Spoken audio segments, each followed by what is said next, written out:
All right, what is going on, everybody? Welcome back to another day of SaberSim's DFS office hours. Today is Friday, June 7th of 2024. Looking ahead, we have a 10-game MLB main slate tonight. Hope you guys enjoyed game one of the NBA Finals yesterday. Was definitely a fun sweat with the Big Millie contest yesterday. So for those of you who are new here, welcome. My name is Andrew. I'm one of the coaches over here at SaberSim. This is a show where we go over how to use the SaberSim app, answer any and all DFS-related questions. You get your questions in one of three ways here. First off, send us an email, support@sabersim.com. Second, post it live in the YouTube chat. Third way, post it in the office hours channel in our Discord server. If you're not in our Discord and want to get access to that channel, there is a link in the description of this video. You also get access to our similar channels, individual sport channels, and you get access to the rest of the SaberSim teams. Can't say enough good things about the Discord. With that said, we do the show Monday through Friday, 4 p.m. Eastern, and we do the show here on Saturdays at 11 a.m. Eastern. So tune in tomorrow morning early and hang out with me and talk some DFS. With that said, going to get the app pulled up here. We do have a couple questions here in the Discord to work through. We will work through those and then jump over to the live YouTube chat as always. But if you guys have questions, now is definitely a good time to get those in the queue. So first question here, should we run our last contest sim when all lineups are confirmed? And also, is a negative leverage to pitchers a bad thing? Okay, so two questions here. First one is, should we run our last contest sim when all lineups are confirmed? I would say you don't have to. And the reason for that is, in a sport like MLB, maybe, we have an expected lineup here. Now, it's not to say that this will be exactly the lineup, but it could be, right? The lineup could be very close to this. It could have, maybe like a 1-for-1 player swap, but ultimately here, very small changes to a lineup aren't going to have a big effect on the slate overall. Now, that's for MLB, right? For a sport like NBA, well, if we get last minute news that like Luka is out, well, that is going to, completely change the slate. So it's a little bit slate dependent or sport dependent here. But for MLB, I would say that it's okay to, finish your lineups without everybody being confirmed. The only thing I would check is once lineups are confirmed, make sure you don't have any out players in your lineup, right? Come back into the app. And if you do have out players, there will be a red lightning bolt up here in the top right corner, letting you know, hey, there are out players in your lineup. That happened to me the other day. I think there was I think it was yesterday. It was a 3-game early slate, and Seattle and Oakland were on like the last game, and their lineup wasn't out for Seattle. And then Luke Raleigh ended up not being in the lineup, and he was in a number of my lineups. So I had to go in and do a swap for him. So that's what I would recommend there. And then second part is negative leverage to pitchers a bad thing? So ultimately, I don't think you're ever going to be able to get to all positive leverage for any player or position. Like, Justin Steele might, or he's actually a bad example because I'm filtered for the Cubs. Let's go look at pitchers, right? So, Garrett Crochet, if I'm saying it right, is projected for like 27% ownership. Well, if you have 20% of him, that's not bad, right? And the reason for that is the builder is basically giving you the best lineups with him in it, saying, hey, we don't, want to play this player at a significant rate here, but you should play these lineups where he does grade out well. And we could kind of see that here if I like open up my number of lineups, say to like 150 as opposed to 20 here. You'll probably see this, the more and more lineups you use. But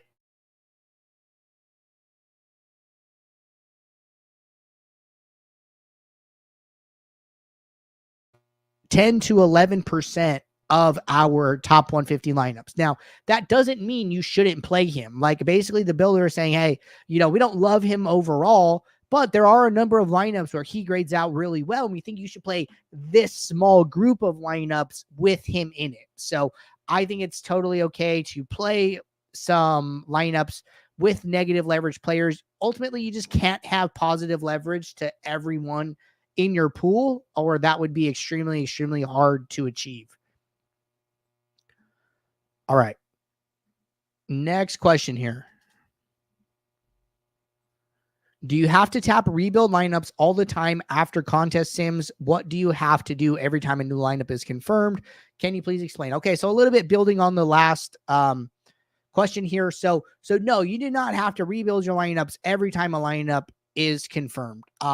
What I would do here is, when a lineup is confirmed, if you're using a set of lineups already and there are no out players in it, then I would just stick with it, right? You're totally fine.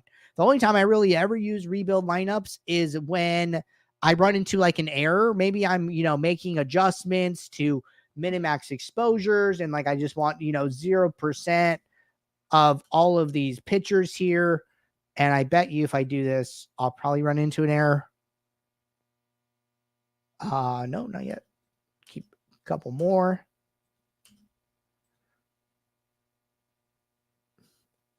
All right. So now I've basically X'd out enough pitchers where I get this error message, unable to meet exposures. Your lineup pool cannot meet your requested exposure. So whenever I reach this point here, which I don't often, but you can, click keep editing, continue to make all the changes that you desire, and then use the rebuild lineups. But aside from that, I'm not really using it other than that, unless I have out players in my lineup or I have an error message. That's the only time I would do that.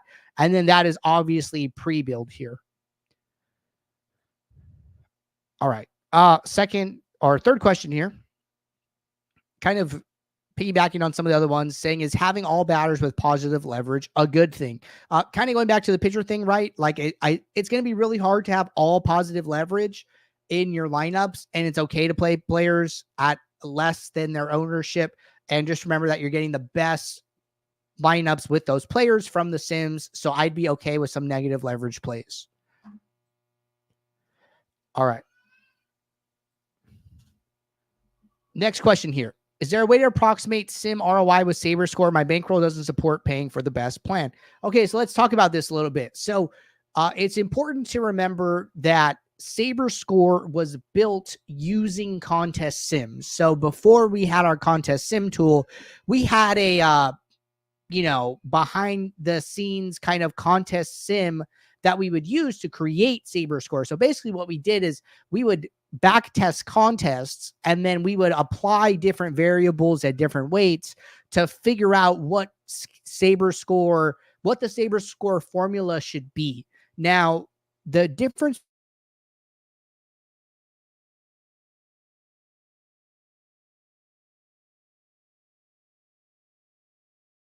and while SaberScore is the 80-20, contest sims are as specific as you can be as far as contest size, payout structure, percent to first, percent of entries paid, etc. Here, SaberScore does those things, but it does it as a little bit bigger umbrella, right? So it is categorizing all contests from 100 to 1K entries. It does not care about stakes and it does not care about entry limit. It doesn't care if the contest is 200 entries versus 700 entries. So that's where SaberScore casts this little bit bigger umbrella, while using Sim ROI is going to give you it for that exact contest in question. So they are similar.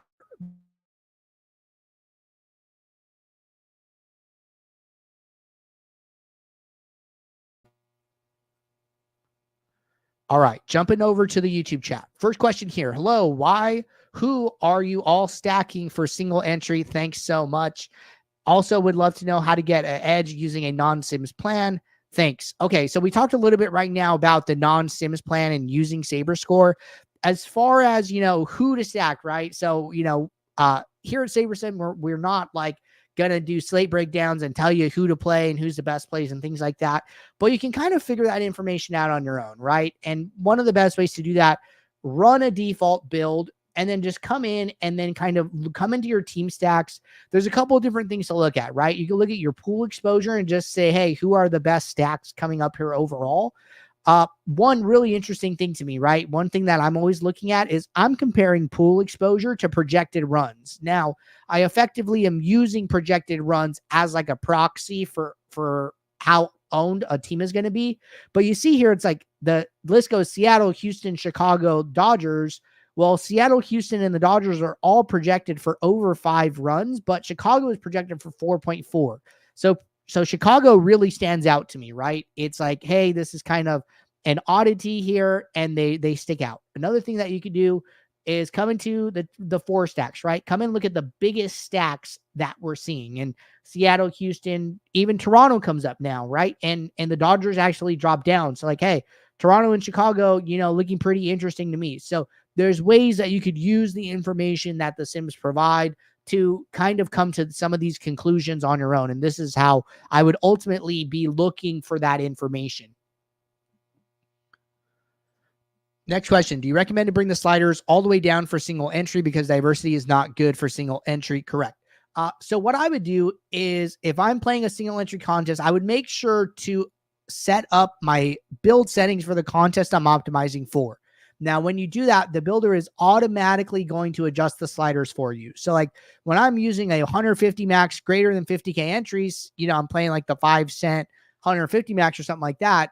The correlation slider is at 10, sim diversity is at 9. The higher sim diversity, the more upside the builder is trying to get into your lineups, right? Well, for a single entry, you might not need as big of a score to win. So then when you set up your your contest settings appropriately, say you're playing a single entry, 100 to 1K entries, well, correlation goes from 10 to 8, sim diversity goes from 9 to 5, and we didn't do anything. This is happening automatically. We have done back testing and determined, hey, these are what we believe to be the best slider settings based on the contest that you are telling us that you are playing. So you're right, that sim diversity goes down as you play more single entry as opposed to 20 max or 150 max.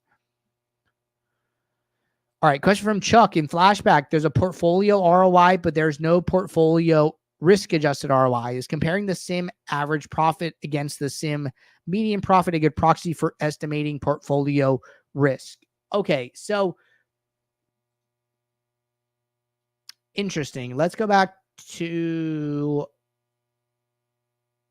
yesterday. We had to go to DraftKings. Say we're checking out this 2-game night slate, right? And I go to contests. I go to all contests. And then let's say I'm just going to pull up, the flagship from last night. So I come in here and there are risk-adjusted ROIs on a lineup by lineup basis. And let's come into users. So we have sim ROI, sim win rate. I wonder if we right click, can we find this? So there are columns here that aren't visible that you have to add, but I don't see a risk adjusted ROI for your portfolio. So interesting question here. As far as diversity goes, I don't know if there is a good metric to look at all in the post contest sim.